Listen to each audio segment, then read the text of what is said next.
વાત પાટણની, જ્યાં હારીજ એપીએમસીમાં ભાજપમાં ભડકો, ભાજપના બળવાખોર વાઘજીભાઈ ચૌધરીની જીત થઈ।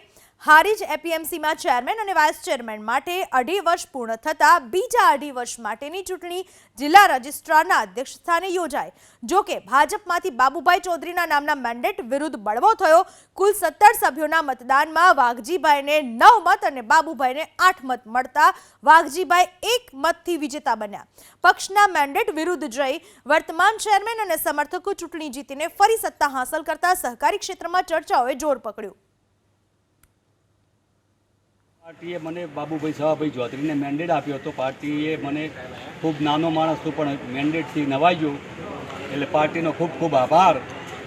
અને બીજા પણ સાથી મિત્રો જે 7 હતા એ બીજેપીના હતા, એ બધા સાથે રહ્યા। અને બીજા જે લોકો હતા એ વાઘજીભાઈ વિસાભાઈ કોંગ્રેસમાંથી આવેલા હતા, જે લોકો એ ફેર બળવો કરી ભાજપમાં આવ્યા હતા અને ભાજપમાંથી બળવો કરીને તે કોંગ્રેસમાં ફરીવાર બળવો કર્યો છે।